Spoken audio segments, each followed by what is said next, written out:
ঢাকায় শীতের ভোগান্তি চরমে পৌঁছেছে। সকাল থেকে ঢাকার আকাশে সূর্যের দেখা মিলছে না।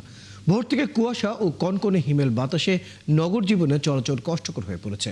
নির্ময়ের মানুষ, বিশেষ করে ফুটপাতে বসবাসকারী ও দিন মজুররা সবচেয়ে বেশি কষ্টে আছেন। রাজধানীর আবহাওয়ার পরিস্থিতির খবর জানাতে আমাদের সাথে যুক্ত হচ্ছে সহকর্মী হুমায়রা সিদ্দিকী। হুমায়রা, শীতের তীব্রতায় বিপর্যস্ত নগরবাসী, তাদের কথা জানতে চাই এবং এমন অবস্থা কতদিন চলবে? আবহাওয়া অফিস কি বলছে? রয়্যাল, আপনি দেখেছেন যে গতকাল রাত থেকে শীত অনেকাংশে বেড়ে গেছে।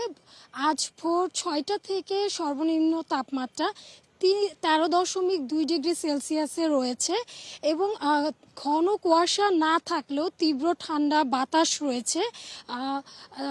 রাজধানীর কর্মজীবী মানুষেরা নিজ নিজ শীত উপেক্ষা করে নিজ নিজ কর্মস্থলের দিকে ছুটছেন। তবে রাস্তায় যারা ছিন্নমূল মানুষ আছেন, বিশেষ করে শিশুরা, তারা এই তীব্র ঠান্ডা বাতাসে অনেক কষ্ট করছেন, কারণ তাদের কাছে শীতের কাপড় বা গরম কম্বলের খুবই অভাব।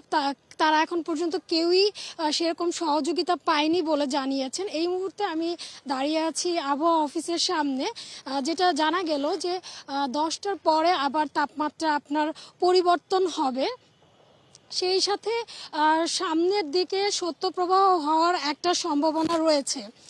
এই শীতে যেটা দেখতে পাচ্ছে যে রাস্তায় যারা অসহায় মানুষ আছেন তারা খুবই খারাপ অবস্থায় আছেন। বিশেষ করে কিছু মানুষ আছে যাদের কাছে একেবারেই শীতের কম্বলটা নেই। তারা বিভিন্ন বস্তা ব্যবহার করছেন রাতে শীতটা কাটানোর জন্য। তারা অনেকেই বলছেন যে এই শীতে তাদের জন্য বেঁচে থাকাটা অনেক কষ্টকর হয়ে উঠছে। তারা সরকারের কাছে এবং সমাজের উচ্চবিত্ত মানুষদের কাছে সহযোগিতা কামনা করেছেন, যে তারা কিছুটা সহযোগিতা করলে এই শীত থেকে কিছুটা হলেও কাটিয়ে উঠতে পারবে। ধন্যবাদ হুমায়রা সিদ্দিকা। খবর রাখতে থাকুন, প্রয়োজনে আবারও যুক্ত হবো। দর্শক, আমাদের সাথে আমাদের সহকর্মী হুমায়রা সিদ্দিকা যুক্ত ছিলেন, জানাচ্ছিলেন ঢাকার শীতের তীব্রতার বর্তমান সর্বশেষ পরিস্থিতি।